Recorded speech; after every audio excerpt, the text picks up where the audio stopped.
Community Diary.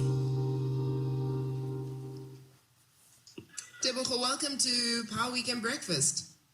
Good morning, Pabi Mvangeli. Thank you for having me this morning. So 2020 matric exams are currently underway. We know this class of grade 12 learners had a very hard time as the world was a completely different world to previous matriculants. So during this exam period, they really need all of the help that they can get. And I know you at Lefa Cooperative are talking about helping learners, parents and schools through digital tools throughout this exam period. So tell us a little bit about Lefa Cooperative before we get into what exactly you're offering.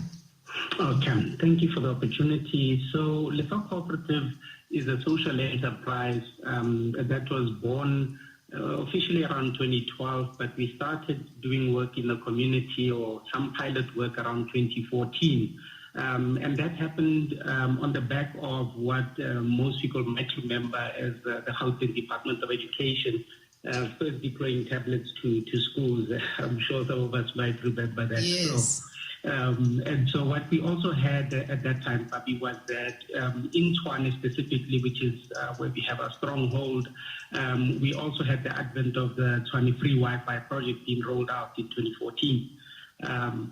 So from our side, what we saw is a perfect opportunity where you've got devices at schools and now you've got free internet connectivity. And our mission has always been, how do we leverage the power of the internet to enhance the quality of education? And that remains the essence of what we do and why we do what we do.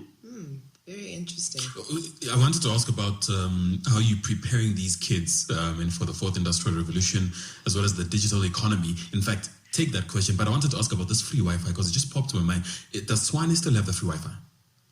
Yes, so Tshwane still has the free Wi-Fi. I don't know whether all the hotspots that we previously enjoyed are still active, but now and then I find myself in an area where you wouldn't think that it's there, and all of a sudden my phone auto-connects. So it does seem that in some spots are still active. Okay, so as a Lefa Cooperative, how are you guys preparing these youngsters for the fourth industrial revolution as well as the digital economy? Okay, thank you for that, Mvangeli. So when we look at the whole 4IR discussion, and I think that it becomes quite a convoluted concept, and I always believe that we need to come back down to basics. The issue that we've got, that a lot of our learners are still battling with, maths and science, accounting, core subjects that are part of the curriculum before we get to advanced concepts such as coding and robotics and that. What we realized, and last year we actually went through quite an initiative running the first lot of coding workshops and train-the-trainer sessions in partnership with some of our corporate partners within schools in townships.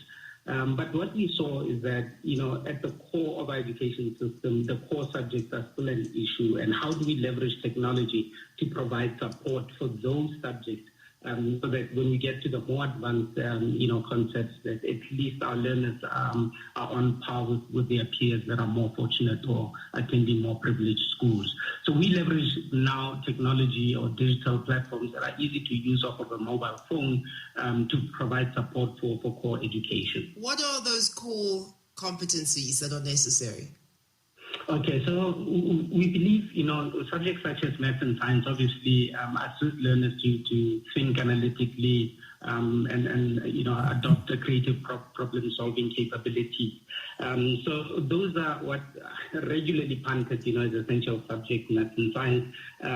But just at a basic level, those subjects themselves, whether you do it at an advanced or not advanced level, you do need them to pass your grade. So yes.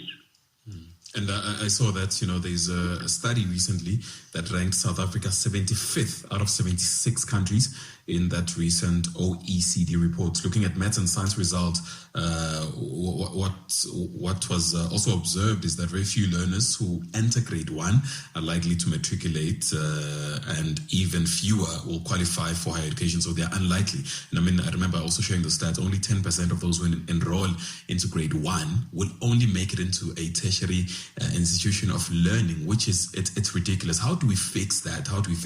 Because it seems as though all the time we are talking to this 10%. It's just the 10% we're talking to, those kids who, yes, make into grade 1, pass grade 1, grade 2, grade 5, matric, and then into university. Who is speaking to the other 90%?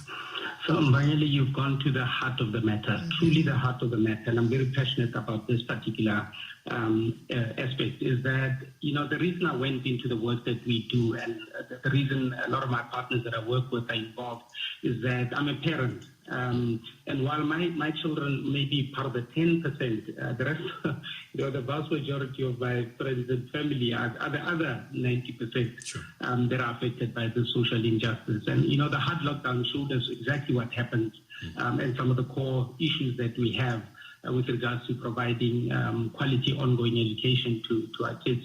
The public schools came to a halt while the private schools continued to continue with homeschooling. So the issue that has actually been researched to be part of the issue, and it's only a part of the issue because it's actually, a complex phenomenon that we have with our public schooling system. But one of the core issues is the level of parental involvement in education. It's been shown that if we can improve the level of support provided to a learner at home with homework or revision or exam preparation, that we can have a marked improvement actually in the performance and outcomes of our learners. And as, of course, as LEFA Cooperative, how then do you fill in that void? Do you also have, because your company is LEFA Cooperative, is there a cooperative between you and the parents, or is it just you guys as these mentors? Do we even call you mentors because we assist with homework? Who do you collaborate with to ensure that these learners are equipped with the skills they need? Okay, all right. So we are there essentially to step into the shoe of that absent parent. And what was found, Mvangeli, some of the reasons are actually quite logical to think about why the parental involvement might be low.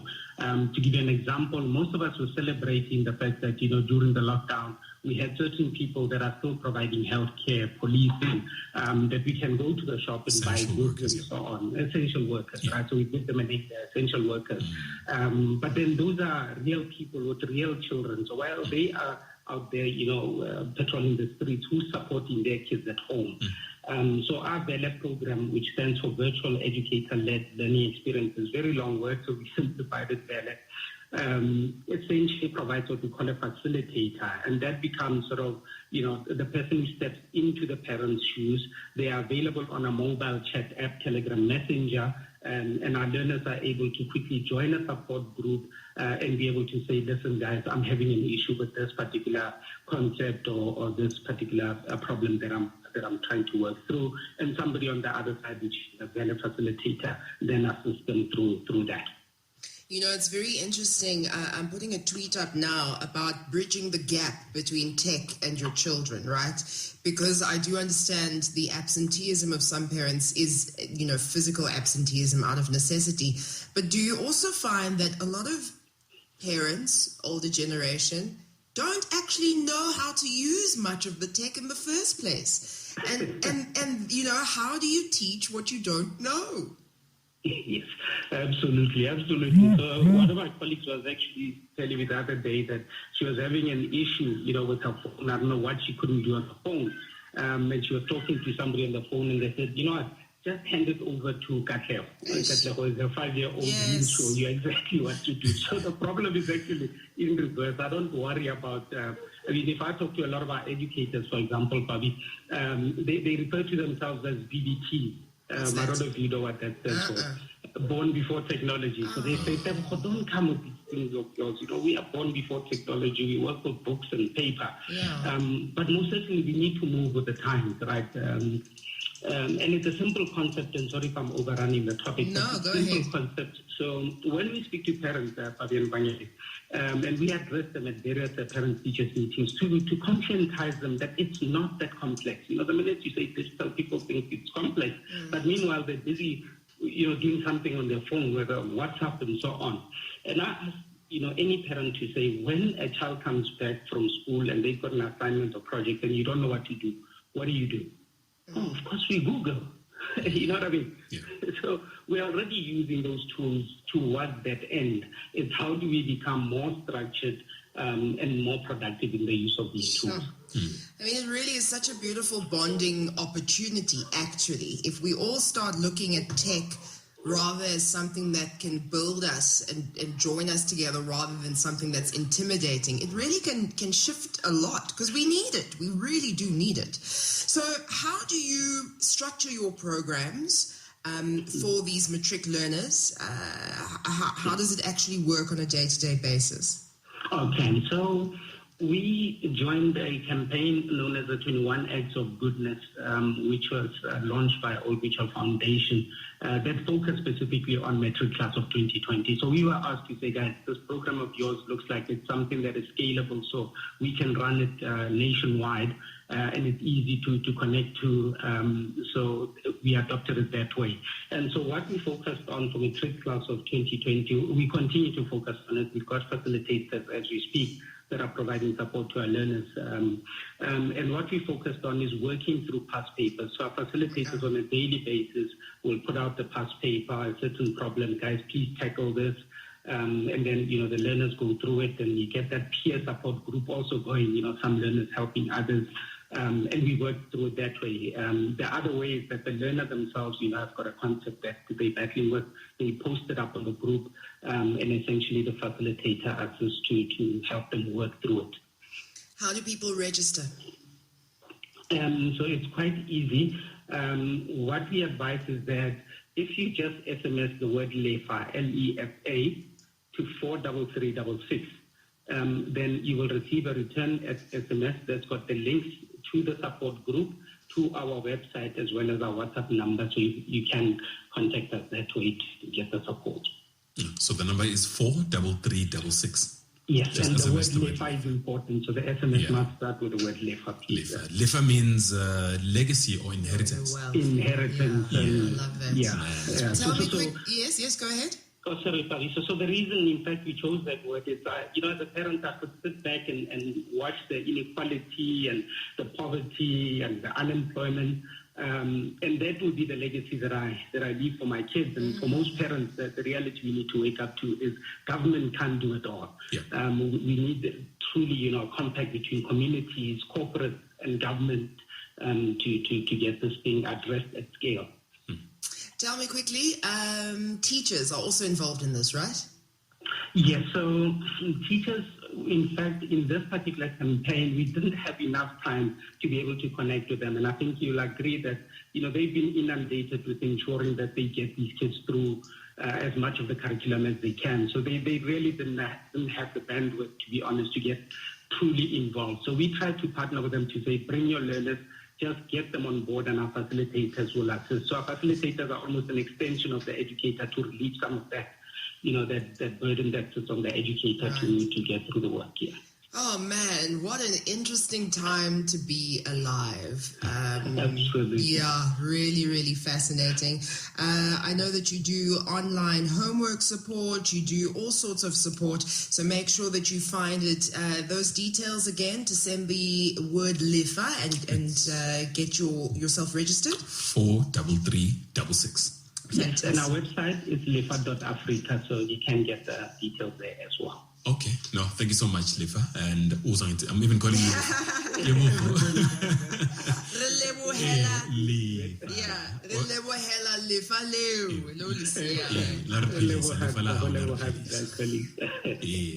Thank you so much. That's Tebogo Loate, who's the managing director of LEFA Cooperative.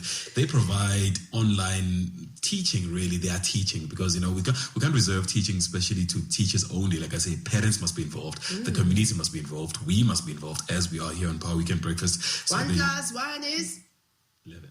2. I'll SMS LEFA to 4. Yeah, exactly. That's why we're on the radio. Yeah. Wow.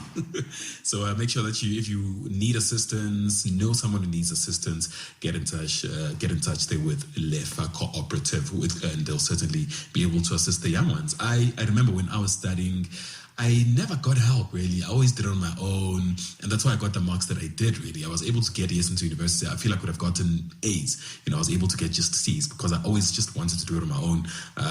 But with technology, because it was before, the tech era or technology was just coming in terms of online learning and all of those things. But you see that you do need the assistance of technology because the world has changed and we must change with it. What's beautiful that I'm noticing is more and more tech entrepreneurs are sprouting out of the millennial black community, which is fabulous. Yeah. And what I love about us, can I just big us up? Us young black successful people or ambitious people. There's always that element of giving back. Do you know that? Have you noticed? There's always an element of I'm going to go back to where I grew up and I'm going to put something back. Even if my business is a part of that, I'm always thinking about building those who come after me. I think it's such a remarkable quality. And, perhaps it's not 100% of young successful entrepreneurs, but it's such a big percent that it's actually happening. It makes me so excited. It makes me really feel like the future is going to be bright. Yeah, because like we always say, it takes a village to raise a child, and a child should never be looked at as just a child, an individual, but a child is the future. If you think the future, for us to manifest the future, to bring it into fruition, to make sure that it is what we imagine it to be, we must always take care of the communities which we come from, and we must always take care of the people that are closest to us or the people in those communities. So what Tebogo is doing, big ups to him. He did not wait till he was 8 to get into public office and serve like we're seeing in the United States. So he did it now, so you can do it now. But a lot of us aren't going to be in public service. You say it often, you serve where you are. You serve where you are with what you have. Yeah. And so that's really important. Okay.